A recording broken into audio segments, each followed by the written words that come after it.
Hello नमस्कार दोस्तों, आप सभी का बहुत बहुत स्वागत है आपके अपने YouTube channel Sushma effective class में। दोस्तों आज मैं बायोलॉजी का सेकंड वीडियो लेके आई हूँ, जो कि आपका है बॉटनी और जूलॉजी की ब्रांचेस में बताऊंगी। इससे पहले मैंने आप लोगों को एक वीडियो जो ब्रांचेज जो भी फादर है, जो जनक कहे जाते हैं, वो चीज़ मैं बता दी हूँ। और एक जनरली किस चीज़ की स्टडी को क्या कहा जाता है, वो चीज़ मैं आप लोगों को क्लियर कर दी हूँ। डिस्क्रिप्शन बॉक्स में आप लोगों को आपको लिंक मिल जाएगा, तो आप लोग प्लीज उसको देखिए, लाइक कीजिए, सब्सक्राइब कीजिए, शेयर कीजिए। करंट अफेयर्स के भी वीडियो पड़े हुए हैं, बहुत सारे मैंने आप लोगों को वीडियो अपलोड किया हुआ है, जो कि फास्ट फॉरवर्ड रिवीजन के लिए है। तो दोस्तों अपकमिंग जितने भी एग्जाम है सबके लिए बेनिफिशियल है। चलिए बिना समय गवाए अभी मैं आप लोगों को बॉटनी के जितने भी ब्रांचेस है मैं वो आप लोगों को बताना चाहती हूँ।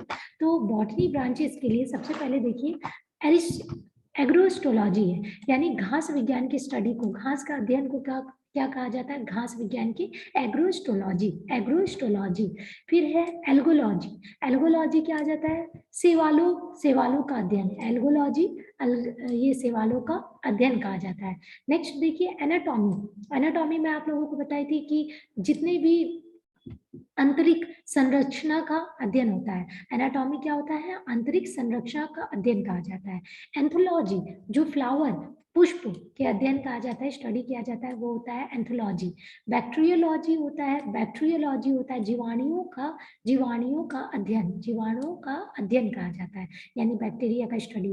ब्रायोलॉजी ब्रायोफाइटा का अध्ययन कहा जाता है, ब्रायोफाइटा का अध्ययन कहा जाता है। सेसिडोलॉजी सेसिडोलॉजी इसको हिंदी में कैसिडोलॉजी बोला जाता है, कैसिडोलॉजी ये होता है पादप, यानी प्लांट में रोगजन्य गांठों, पादप कैंसर का अध्ययन, यानी प्लांट्स में भी गांठ बन जाता है उसका ये स्टडी किया जाता है, कैसिडोलॉजी। नेक्स्ट देखिए दोस्तों डेंड्रोक्रोनोलॉजी। डेंड्रोक्रोनोलॉजी वृक्ष की आयु का अध्ययन किया जाता है, इससे कि कितना एज हो चुका है, डेंड्रोक्रोनोलॉजी। ठीक है, क्रोनोलॉजी मतलब ही होता है सीक्वेंस, धारी धारी बना हुआ रहता है, गोल गोल सर्कल सर्कल, उसको काउंट करके पता चलता है कि वृक्षों का कितना आयु हुआ है। अब नेक्स्ट देखिए डेंड्रोलॉजी। डेंड्रोलॉजी में वृक्ष और झाड़ी दोनों का अध्ययन किया जाता है, वृक्षों और झाड़ियों का। बहुत पुराने पुराने वृक्ष और झाड़ी को देख के ये बताया जा सकता है कि किस चीज का है और कितने साल पुराना है। ठीक है, नेक्स्ट देखिए इकोलॉजी। इकोलॉजी यानी पौधों का वातावरण से संबंध अध्ययन होता है, पौधों के वातावरण से संबंध अध्ययन किया जाता है। नेक्स्ट देखिए इकोनॉमी बॉटनी। इकोनॉमिक बॉटनी आर्थिक महत्व के पौधों का अध्ययन, इकोनॉमिक बॉटनी आर्थिक महत्व के पौधों का अध्ययन। चलिए नेक्स्ट देखते हैं हम लोग दोस्तों, यहाँ पे क्या है, इथनोबॉटनी। एथनोबॉटनी ये क्या होता है, आदिवासियों द्वारा पादपों के उपयोग का अध्ययन, आदिवासियों द्वारा पादप यानी प्लांट्स जितने भी हैं उनका उपयोग का अध्ययन होता है। फॉरेस्ट्री क्या होता है, जंगल यानी वनों का अध्ययन, फॉरेस्ट्री जंगलों का अध्ययन। नेक्स्ट देखिए एक्सोबायोलॉजी। एक्सोबायोलॉजी अन्य ग्रहों पर संभावित जीवों की उपस्थिति का अध्ययन। नेक्स्ट देखिए जेनेटिक इंजीनियरिंग। अभी हम लोग इससे पहले पढ़े थे कि जेनेटिक इंजीनियरिंग के जनक कौन कहे जाते हैं, जेनेटिक इंजीनियरिंग के जनक हम लोगों ने पढ़ा था पॉल बर्ग। पॉल बर्ग। और यहाँ पे क्या है, जेनेटिक में क्या किया जाता है, कृत्रिम जीन्स यानी आर्टिफिशियल जीन्स का निर्माण या स्थानांतरण यानी ट्रांसफर करने के बारे में हम लोग स्टडी करते हैं। ठीक है, लाइकेनोलॉजी। लाइकेनोलॉजी यानी लाइकेंस का स्टडी किया जाता है। ठीक है, केचुआ लाइकेंस का स्टडी किया जाता है। नेक्स्ट देखिए माइक्रोबायोलॉजी। माइक्रोबायोलॉजी ये होता है सूक्ष्म जीव, यानी जो बहुत अपने आपके नॉर्मली आंखों से नहीं दिखते हैं, बहुत छोटे जीव होते हैं, उनका अध्ययन किया जाता है। तो दोस्तों ये जो भी है इसको एक बार फटाफट एक बार रिवीजन करते हैं हम लोग, देखते हैं कि क्या क्या हम लोग पढ़े हैं। तो सबसे पहले एग्रोस्टोलॉजी यानी घास, एग्रो यानी घास। एल्गोलॉजी, एल्गोलॉजी सेवालों का।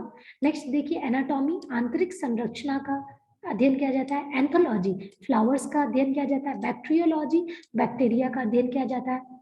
ब्रायोलॉजी ब्रायोफाइटा का अध्ययन किया जाता है। कैसिडोलॉजी कैसिडोलॉजी होता है प्लांट में गांठ पड़ने का अध्ययन किया जाता है, ये कैंसर। डेंड्रोक्रोनोलॉजी वृक्ष की कितनी आयु हुई है उससे पता चलता है क्रोनोलॉजी से। नेक्स्ट देखिए डेंड्रोलॉजी होता है वृक्ष और झाड़ी दोनों का अध्ययन किया जाता है।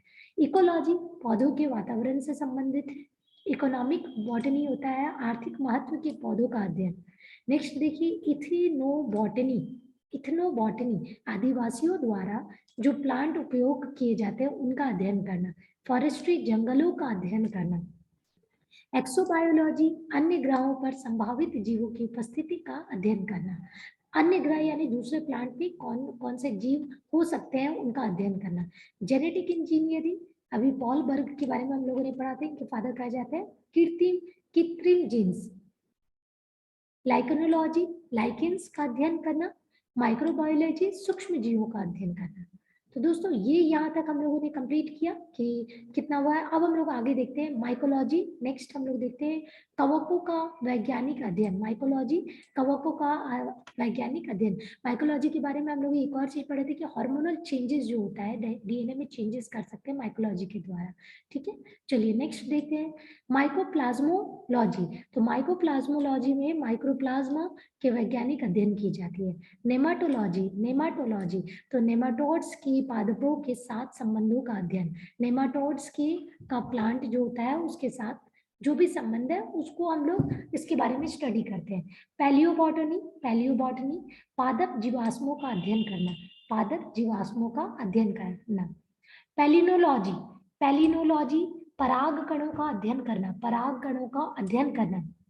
पैथोलॉजी, पादप रोगों का उपचार व अध्ययन करना। ठीक है, पैथोलॉजी।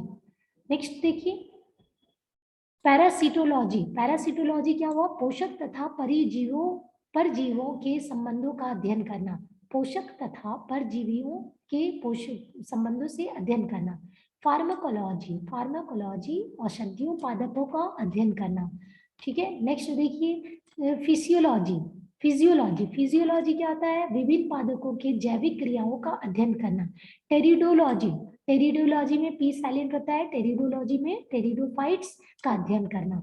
ठीक है, फाइटो जियोग्राफी, फाइटो जियोग्राफी यानी पौधों के वितरण व उसके कारणों का अध्ययन करना। Phyto geography. स्पेस बायोलॉजी, अंतरिक्ष तथा वायुमंडल में स्थित पादपों का अध्ययन करना। ठीक है, नेक्स्ट देखिए स्पर्मोलॉजी। स्पर्मोलॉजी मतलब बीज का अध्ययन करना। स्पर्म से स्पर्मोलॉजी याद रखिएगा। हेलियोथेरेपी, हेलियोथेरेपी यानी हेलियो यानी सूर्य से रिलेटेड होता है, तो सूर्य के प्रभाव से चिकित्सा करने का प्रक्रिया हेलियोथेरेपी होता है। हाइड्रोपोनिक्स क्या होता है? इस शाखा के अंतर्गत बिना मृदा के बागवानी की जाती है। ठीक है, हाइड्रोपोनिक्स मैं आप लोगों को बताई थी कि इसमें इस तरीके से हम लोग बहुत सारे वेजिटेबल्स का एग्रीकल्चर करते हैं। तो एक बार हम लोग इसको भी रिवीजन करते हैं, फटाफट देखिए आप लोग। माइकोलॉजी, माइकोलॉजी कवकों का अध्ययन करना। माइकोप्लाज्मोलॉजी, माइकोप्लाज्म का वैज्ञानिक अध्ययन करना। नेमाटोलॉजी, नेमाटोलॉजी होता है नेमाटोड्स के पादपों के साथ संबंध का अध्ययन करना। नेक्स्ट देखिए पैलियोबॉटनी, पैलियोबॉटनी क्या होता है? पादप जीवाश्मों का अध्ययन करना। पैलिनोलॉजी, पराग कणों का अध्ययन करना। पैथोलॉजी, पादप रोगों के उपचार का अध्ययन करना। पैरासिटोलॉजी, पोषक तथा परिजीविकों के संबंध का अध्ययन करना। फार्माकोलॉजी मतलब औषधियों का अध्ययन करना। फिजियोलॉजी मतलब विभिन्न पादपों के जैविक क्रियाओं का अध्ययन करना। टेरिडोलॉजी मतलब टेरिडोफाइट का अध्ययन करना। फाइटो जियोग्राफी पौधों के वितरण व उसके कारणों का अध्ययन करना। स्पेस बायोलॉजी अंतरिक्ष तथा वायुमंडल में स्थित अलग अलग पादपों का अध्ययन करना। स्पर्मोलॉजी बीजों का अध्ययन करना। हेलियोथेरेपी सूर्य से जो भी जितना भी रोग का चिकित्सा किया जाता है उसका अध्ययन करना। हाइड्रोपोनिक्स ये आपका हो जाएगा इस शाखा के अंतर्गत बिना मृदा वाली बागवानी की जाती है। तो दोस्तों ये आप लोगों का वनस्पति विज्ञान की प्रमुख शाखाएं खत्म हुआ। अब मैं आप लोगों को जंतु विज्ञान की प्रमुख शाखाएं बताती हूँ, यानी जूलॉजी से रिलेटेड। तो जूलॉजी में देखिए क्या क्या चीजें। सबसे पहले एनाटॉमी, सबसे पहले एनाटॉमी तो विच्छेदन के द्वारा शरीर एवं विविध अंगों की रचना का प्रदर्शन करना। ठीक है, एनाटॉमी। एंथ्रोपोलॉजी मानव जाति के सांस्कृतिक विकास का अध्ययन करना। मानव जाति के सांस्कृतिक विकास का अध्ययन करना। इकोलॉजी, इकोलॉजी होता है जैविक और अजैविक वातावरण के जीवों का विविध संबंधों का अध्ययन करना। दोस्तों मैं ये जो वीडियो आप लोगों को फटाफट फास्ट तरीके से बता रही हूँ, ये सिर्फ आप लोगों को सुनना है, वर्ड्स को माइंड में रखना है, क्योंकि ये वर्ड्स से आप लोगों को याद रहेगा कि हम लोगों को इसमें क्या क्या टर्म्स बस याद रखना है आप लोगों को। ठीक है दोस्तों, तो प्लीज लाइक एंड सब्सक्राइब करना ना भूलें और देखते रहें। एंड्रोक्रोनोलॉजी ये अंतःस्रावी तंत्रों का अध्ययन करना। ठीक है। एम्ब्रायोलॉजी, ये देखिए एंडोक्रोनोलॉजी होता है जो भी सांस से रिलेटेड जो आपका है, ये इसके बारे में स्टडी करना जाता है। एम्ब्रायोलॉजी होता है भ्रूणीय संवर्धन का अध्ययन करना। एम्ब्रायो मतलब होता है जो छोटे छोटे, जब मतलब भ्रूण बच्चे जो रहते हैं ना, जो जन्म लेने के पहले की अवस्था रहती है, उसके बारे में स्टडी करना। एंजाइमोलॉजी होता है उत्प्रेरकों की अध्ययन करना। एंटोमोलॉजी होता है कीट पतंगों की का अध्ययन करना, कीट पतंगों, एंटोमोलॉजी। जेनेटिक्स होता है जीवा के अनुवांशिक लक्षण और इनकी वंशागति का अध्ययन करना। नेक्स्ट देखिए हिमेटोलॉजी। हिमेटोलॉजी होता है रुधिर एवं रुधिर संबंधी रोगों का अध्ययन करना, हेमेटोलॉजी। नेक्स्ट देखिए हर्पेटोलॉजी यानी उभयचरों एवं सरीसृपों का अध्ययन करना। मेमोलॉजी स्तनधारियों का, मेमल यानी स्तनधारी का अध्ययन करना। माइक्रोबायोलॉजी अति सूक्ष्म जीवों का अध्ययन करना। न्यूरोलॉजी यानी तांत्रिक तंत्र का अध्ययन करना। ओडोंटोलॉजी दंत विज्ञान, ठीक है। आर्थिनोलॉजी, ऑर्निथोलॉजी होता है पक्षियों का, ऑर्निथो क्या होता है, पक्षियों का अध्ययन करना, पक्षियों का अध्ययन करना। पैथोलॉजी क्या होता है, रोगों के प्रकृति और लक्षणों के कारण का अध्ययन करना, ठीक है। जो रेडियोलॉजी देखिए जीवों के विवरण प्रभाव का अध्ययन करना।